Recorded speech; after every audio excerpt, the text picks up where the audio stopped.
কিন্তু মই কৈ দিছোঁ নহয়, মই তেখেতক সন্মানৰ কাৰণে দিছোঁ, ৰিলেটেড মই নহয়। ইয়াত আৰ্গুমেণ্টত নাযাব। বৰপেটা সত্ৰ কি কয় সত্ৰ নগৰীৰ ক্ষেত্ৰত আমাৰ অনাৰেবল মেম্বাৰ প্ৰতিভা হাজৰিকা ডাঙৰীয়াৰ যিটো বিষয়ত তেখেতে ইয়াত উত্থাপন কৰিছে, আৰে কৰিব কোনে? আপুনি আৰে আপুনিও কিয় নাই নাই নাই নাই নাই নাই নাই নাই নাই নাই নাই দিব নোৱাৰোঁ। নাই নেক্সট কুৱেশ্যন 28। আচ্ছা 28 লেফ্ট। এতিয়া নেক্সট কুৱেশ্যন আহিব 29। আপোনাৰ আছে কুৱেশ্যন? 28 মোৰ আপুনি নিজৰ কুৱেশ্যনত নালাগে, বেলেগৰ কুৱেশ্যনত কিয় লাগি আছে? They this is pretty sir. Sir মোৰ প্ৰশ্ন আছিল, ইয়াৰ আগত যিটো সেইটো কৰিব নিদিলে মই নকৰোঁ। এইটো মই কৃষি বিভাগত সুধিছিলোঁ মাননীয় অধ্যক্ষ মহোদয় যে MSPৰ ওপৰত কি কি কৃষিজাত সামগ্ৰী ক্ৰয় কৰা হয় অসমত। ৰিপ্লাইত দিছে একমাত্ৰ ধান এইবাৰ আৰম্ভ কৰিছে, ঠিকে আছে, কিন্তু ভাৰতবৰ্ষত বিভিন্ন ৰাজ্যত বহু কেইবিধ সামগ্ৰী MSPৰ ওপৰত ক্ৰয় বিক্ৰী হয়, কিন্তু আমি অসমত মাত্ৰ ধান এতিয়াহে আৰম্ভ কৰিছোঁ।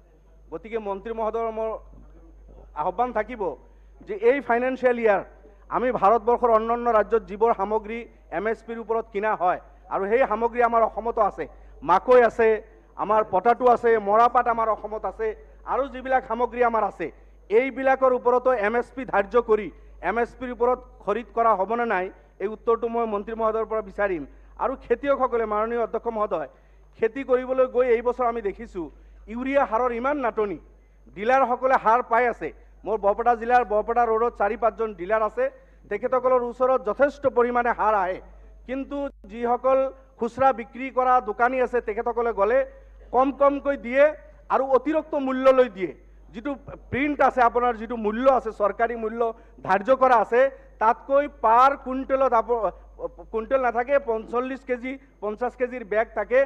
এক বেগত আপোনাৰ 150-200 টকা অতিৰিক্ত লৈ বৰপেটা জিলাত এনেকুৱা ধৰণৰ ইউৰিয়া সাৰ দিছে। আপোনাৰ 2 নম্বৰী মাৰ্কেটত বিক্ৰী হৈছে, যাৰ কাৰণে নাটনিৰ কাৰণে কৃষকে সময়মতে সাৰ পোৱা নাই, ভালদৰে মন্ত্ৰী ডাঙৰীয়াক কৰিব পৰা নাই। মন্ত্ৰী মহোদয়ক অনুৰোধ কৰিছোঁ বৰপেটাত এইটো ইনকুৱাৰী কৰি এইটো তদন্ত কৰি ইয়াৰ বিহিত ব্যৱস্থা ল'বনে নাই, মই ৰিপ্লাই বিচাৰিছোঁ। মন্ত্ৰী ডাঙৰীয়া। মাননীয় অধ্যক্ষ মহোদয়,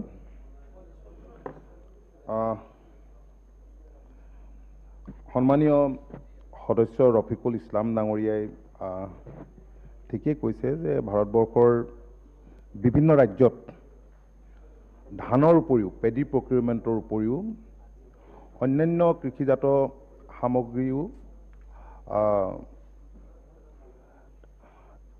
MSPত ক্ৰয় কৰে, ন্যূনতম সমৰ্থিত মূল্যত ক্ৰয় কৰে। মাননীয় অধ্যক্ষ মহোদয়, আমাৰ ইয়াত যিখিনি প্ৰডাকশ্যন হয়, আজি জহা চাউলটো MSPত আমাৰ কৃষকেই আচলতে দিবলৈ নাযাব। আৰু অন্যহাতে মই সদনৰ মজিয়াত জনাবলৈ পালে সুখী হ'ম যে পোনপ্ৰথমবাৰৰ বাবে এইবাৰ ভাৰত চৰকাৰৰ মূল্য সন্তুলিকৰণ নিধি প্ৰাইচ ষ্টেবিলাইজেশ্যন ফাণ্ড আঁচনিৰ অধীনত নাফেডৰ জৰিয়তে প্ৰথমবাৰৰ বাবে অসমত প্ৰতি কুইণ্টেলত 6,300 টকা ন্যূনতম সমৰ্থিত মূল্যত মাটিমাহ ক্ৰয় কৰা প্ৰক্ৰিয়া আমি আৰম্ভ কৰিছোঁ।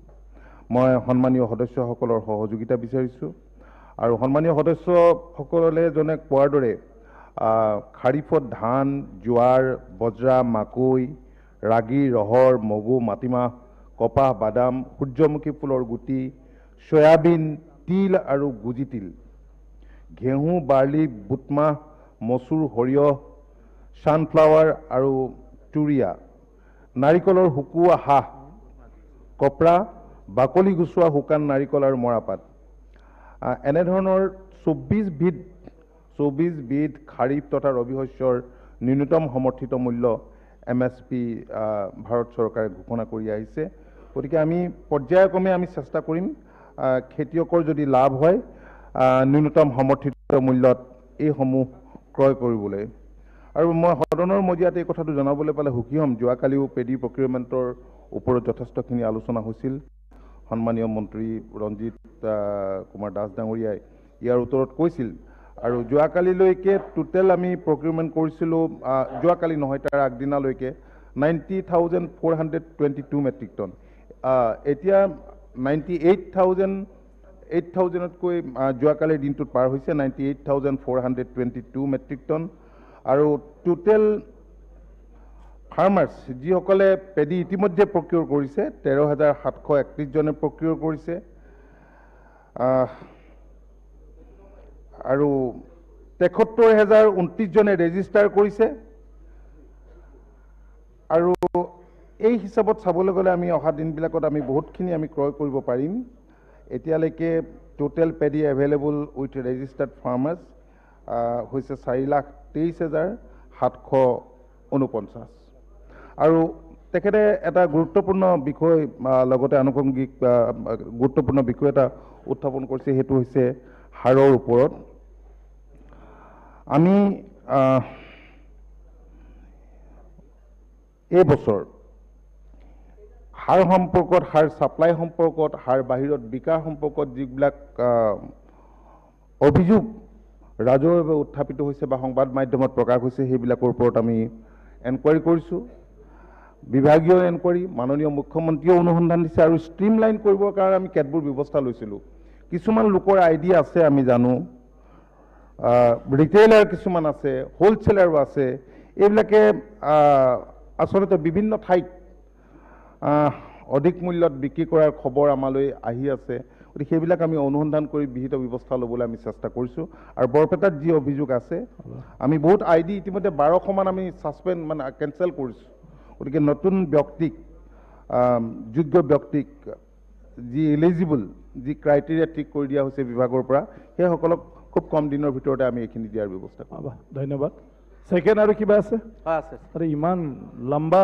উত্তৰ দিলে আপনি একদম টু দা পইণ্ট মাননীয় মই টু দা পইণ্ট প্ৰশ্ন কৰিছিলোঁ মন্ত্ৰী মহোদয়ে বহু কেইবিধ এতিয়া আপুনি টু দা পইণ্ট কৰক এটা সময় নাই আৰু ভাৰতবৰ্ষত অন্য ৰাজ্যত বহু কেইবিধ বস্তু MSPৰ ওপৰত ক্ৰয় কৰে তেখেতে লিষ্টটো গাইছে মই এইটো ৰিপিট নকৰোঁ সময় কম কিন্তু মাত্ৰ আমি ধানে আৰম্ভ কৰিছোঁ তেখেতে কৈছে পৰ্যায়ক্ৰমে কিয় সেইবিলাক আপোনাৰ সৰিয়হ আছে আপোনাৰ মাটিমাহ আছে ইত্যাদি বস্তু যিবিলাক আমাৰ আছে কিনিলে আমাৰ কৃষকে দাম পাব গতিকে এইটোৱে আমি আৰম্ভ কৰিব লাগে সেই MSP আৰু ইনকুৱাৰীৰ কথা তেখেতে যদি কৈছে হোলচেলাৰ বিলাকে 2 নম্বৰী কৰি আছে সেইসকলৰ লাইচেন্স বাতিল কৰিব লাগে এজন খুচুৰা বেপাৰীৰ আইডি কেঞ্চেল কৰিলে কি হ'ব হোলচেলাৰ সকলে ব্লেকত তিল কিনে আৰম্ভ কৰক বহুত পঞ্জীয়ন থকা মানুহৰ আইডি ধন্যবাদ কোৱেশ্চন যদি আছে খুদক নহলে নেক্সট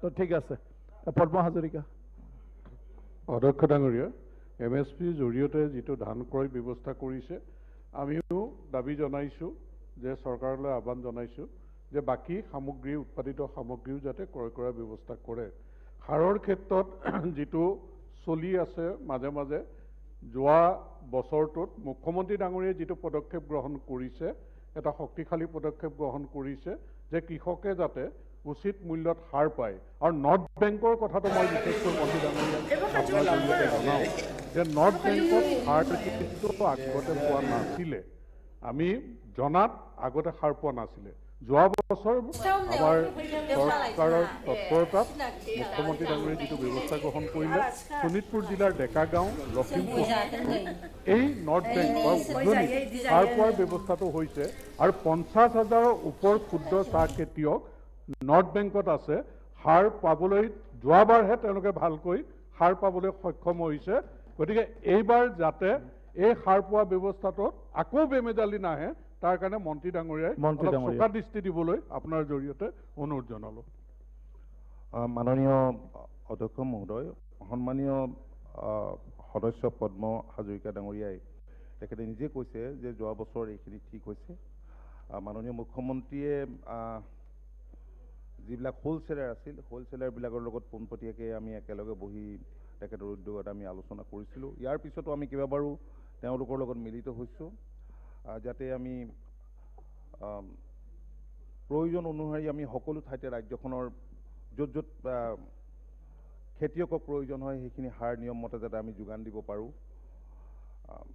এতিয়া গাৰ্ডেনৰ যি ৰিকুৱাৰমেণ্ট সেই ৰিকুৱাৰমেণ্ট ভাৰত চৰকাৰক আমি ডিমাণ্ড দিবলগীয়া হয় সেইখিনিও দিবলগীয়া হয় সাৰ বহুত গাৰ্ডেনত যায় অন্য ঠাইতো যায় কিন্তু ৰেক পইণ্ট আমাৰ কম আছে হোলচেলাৰবিলাকে য'ত ৰেক পইণ্ট ঠিক কৰি দিছে কিন্তু সেই ঠাইত তেওঁলোকে নিয়মমতে কামখিনি নকৰে, এনেকুৱা ধৰণৰ অসুবিধা কেতবোৰৰ কাৰণে হৈ উঠা নাছিল। আমি সেইখিনি ঠিক ঠাক কৰি আগবাঢ়িবলৈ আমি চেষ্টা অব্যাহত ৰাখিছোঁ। ঠিক আছে, ধন্যবাদ।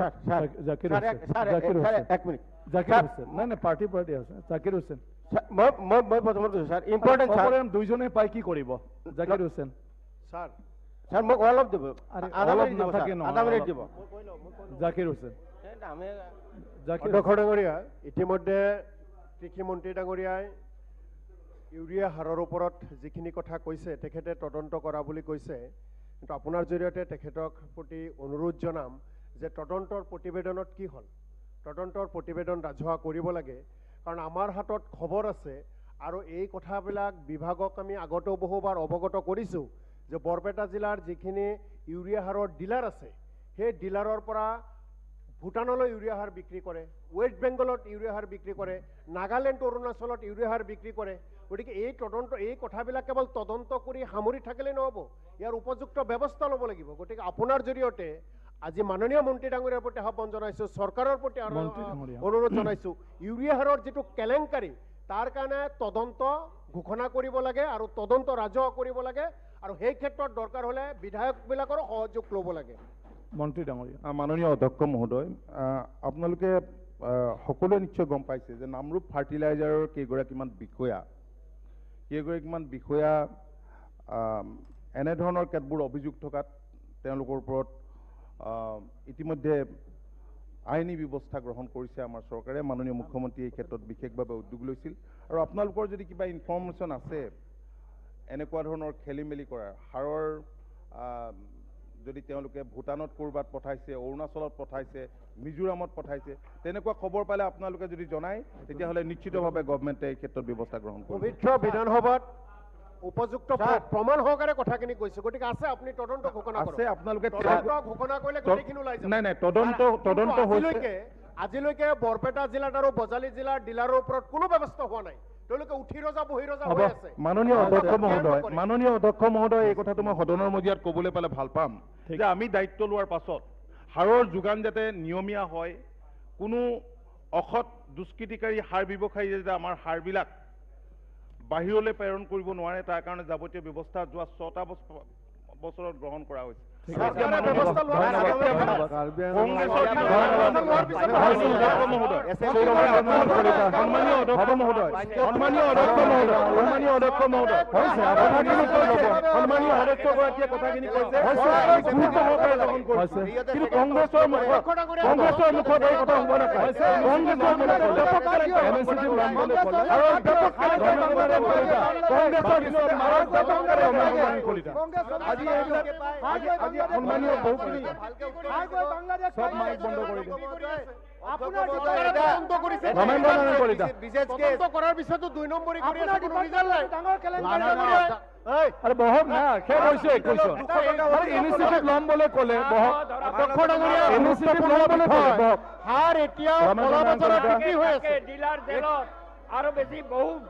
আপুনি কৈ থাকক। মাইক ৰমেন্দ্ৰ নাৰায়ণ কলিতাৰ মাইকটো কিয় হ'ল? অধ্যক্ষ মহোদয়, সিহঁতে ছেকেণ্ড কৈ কৈ থাকে পাঞ্জাব পঠাওক অধ্যক্ষ মহোদয়, হৰিয়ানা পঠাওক অধ্যক্ষ মহোদয়, হৰিয়ানা, পঞ্জাব, তেলেংগানা সেইখিনি ৰাজ্যত যেতিয়া পঠাব তেতিয়া আপুনি গম পাই যাব যে অধ্যক্ষ মহোদয় এটা ৰিকুৱেষ্ট আছিলে। ধৰণৰ কিয় পৰিৱেশ সৃষ্টি কৰে সেইটো এটা কুৱেশ্যন আৱাৰ। আপোনালোকে অনুৰোধ কৰিছে বিভিন্ন বেমেজালি কিবা কিবি হৈ আছে, সেইটোৰ ওপৰত ইনকুৱাৰী কৰিব লাগে। ইনিচিয়েটিভ ল'ম বোলে মন্ত্ৰী ডাঙৰীয়াই ক'লে, সেইটোৱেই উত্তৰ না, ইনিচিয়েটিভ ল'ব। পাঞ্জাব হৰিয়ানা পঠাব লাগে, পাঞ্জাব হৰিয়ানা পঠাব অধ্যক্ষ মহোদয়, পাঞ্জাব আৰু হৰিয়ানাত পঠাওক, পাঞ্জাব আৰু হৰিয়ানাত পঠাওক অধ্যক্ষ মহোদয়, তেলেংগানাত পঠাওক, পাঞ্জাব হৰিয়ানা, পাঞ্জাব হৰিয়ানা, পাঞ্জাব হৰিয়ানা।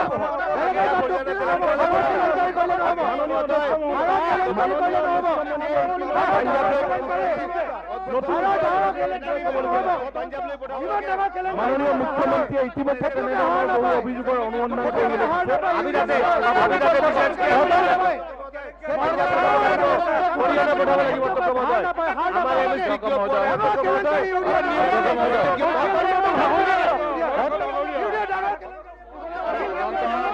আজিয়ে ঘোষণা কৰিব লাগে। ঘোষণা কৰাটো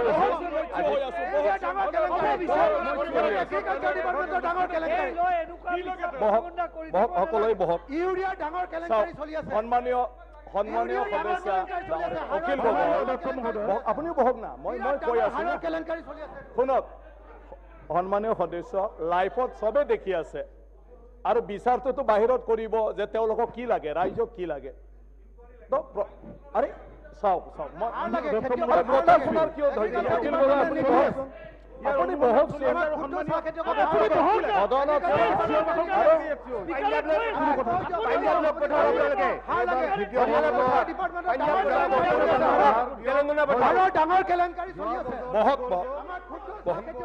বহকচোন, মই কৈ আছো শুনক।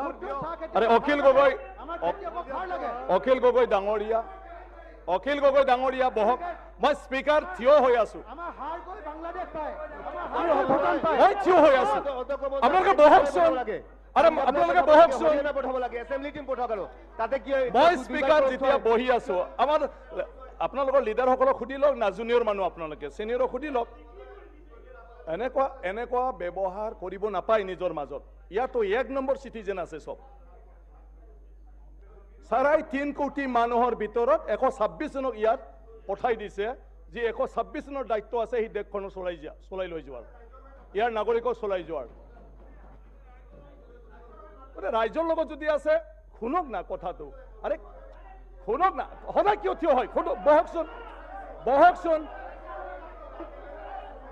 আৰে মই বুজি নাপাওঁ আজিৰ পৰা, মানে ৰাইজে এতিয়া বিচাৰ কৰিব।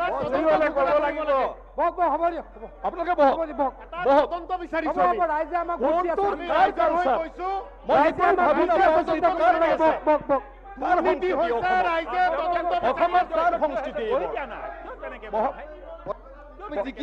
কমলক শ্বাহ, আপুনি বহুত ডাঙৰ নেতা, আপোনাৰ পাৰ্টীয়ে দায়িত্ব লৈছে, নট অনলি আপোনাৰ MLA, আপুনি পাৰ্টীৰো দায়িত্ব আছে। এই অসমখনৰ নেতৃত্ব লৈ যোৱাৰ কথা আপোনালোকে দোহাৰি থাকে। শুনকচোন কথাটো, শুনক। এইটো কুৱেশ্যন আৱাৰত যিজন দায়িত্বত, মন্ত্ৰী দায়িত্বত আছে তেওঁ উত্তৰ দিব। মই মাজত আছো, গোটেই প্ৰক্ৰিয়াটো মই চাই আছো। আপোনালোকে কুৱেশ্যন কৰিছে, মন্ত্ৰী ডাঙৰে উত্তৰ দিছে। আপুনি কৈছে ইনকুৱাৰী কৰিব লাগে, মন্ত্ৰী ডাঙৰে কৈছে ইয়াৰ ওপৰত বিহিত ব্যৱস্থা লোৱা হ'ব। আপুনি শুনক না কথাটো। আৰে কথা সবকে এনেকুৱা উত্তৰ দি থাকে নেকি? আৰে সদনত নিয়মৰ কথা আছে। তদন্ত ঘোষণা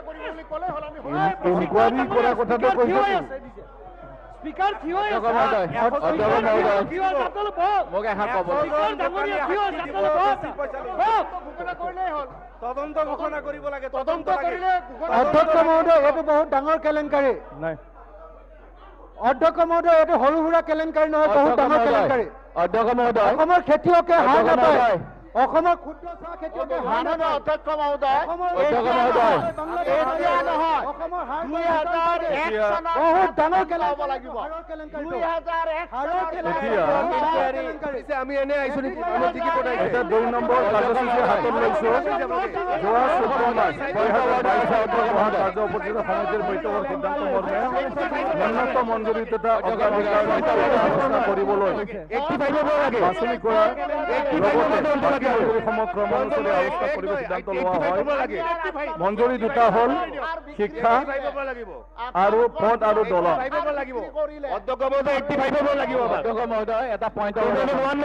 এতিয়া মাননীয় শিক্ষা বিভাগৰ মহোদয়ে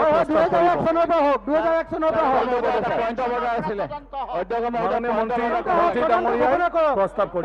ঘোষণা কৰক। অনাৰেবল মিনিষ্টাৰ, এটা পইণ্ট অফ অৰ্ডাৰ ক'ব বিচাৰিছিলোঁ। এক মিনিট কুৱেশ্যন আৱাৰৰ সময়ত মোৰো প্ৰশ্ন থাকোঁতে বিভাগৰ উত্তৰকেইটা সঠিক নোহোৱাৰ বাবে এনেকুৱা কিছু সমস্যা হৈছে। আপুনি এই বিষয়ত যোৱা সময়ছোৱাতো মন্ত্ৰীসভাক পৰামৰ্শ দিম বুলি কৈছিল। এতিয়া আজি যিটো কৃষি বিভাগৰ কথা আহিলে, যোৱা সময়ছোৱাত কৃষি বিভাগৰ বিভিন্ন কেলেংকাৰীৰ কথা ওলাইছে আৰু চৰকাৰেও এখন কমিটি কৰি দিছিল ইয়াৰ পূৰ্বে, জিষ্ণু বৰুৱা কমিটিৰ ৰিপৰ্ট। সেই ৰিপৰ্ট আজিও সদনত দাখিল হোৱা নাই আৰু সেই গতিকে কৃষি বিভাগৰ ওপৰত কিছু সন্দেহ হৈছে আৰু সেই গতিকে আজি আমাৰ বিধায়কসকলে এটা তদন্ত বিচাৰিছে। মই আশা কৰোঁ তদন্ত ঘোষণা কৰি দিয়া হ'লে এইটো সমস্যা এনেকুৱা হুলস্থুল নহ'ল হয় আৰু পূৰ্বৰ জিষ্ণু বৰুৱা কমিটিৰ ৰিপৰ্টখনো সদনত দিবলৈ আপুনি বিভাগক নিৰ্দেশ দিব এই অনুৰোধ জনাই এই পইণ্ট অফ অৰ্ডাৰ সমাপ্ত কৰিছোঁ। সন্মানীয় LOP ডাঙৰীয়া, সদনত যেতিয়া আমাৰ যিকোনো বিষয়ৰ ওপৰত আলোচনা হয় তেতিয়া মন্ত্ৰী ডাঙৰীয়া সবটো শুনি লৈ ৰেছপন্স লয় আৰু যিখিনি আমাৰ সদস্য আছে তেওঁলোকে তেওঁলোকৰ তৰফৰ পৰা তেওঁলোকৰ যিখিনি জানিবলগীয়া থাকে বা যিখিনি আপোনাৰ দাবী কৰিবলগীয়া থাকে সেইবোৰৰ ওপৰত দাবী কৰে। কিন্তু কেতিয়াবা তেনেকুৱা চিটুৱেশ্যন হৈ যায় যে মন্ত্ৰী উইদিন দি মিনিট বা উইদিন দি ছেকেণ্ড কিবা এটা কথা ডিচিশ্যন ল'ব পাৰে না নোৱাৰে। গতিকে সেইটোৰ কাৰণে মন্ত্ৰী ডাঙৰীয়াসকলে প্ৰায়ভাগ আমি দেখিবলৈ পাওঁ, ময়ো যেতিয়া স্পীকাৰ নাছিলোঁ, ময়ো সদস্য আছিলোঁ এই বিধানসভাত, মই সংসদৰ সদস্য আছিলোঁ, তেতিয়া এই বিষয়ে ব্যৱস্থা লোৱাৰ কথাটো ঘোষণা কৰে। ইয়াৰ পিছত স্পেচিফিক যদি আপোনালোকৰ হাতত থাকে, মই ভাবোঁ আপোনালোকে মন্ত্ৰী ডাঙৰীয়াক কোনটো জাগাত কোনটো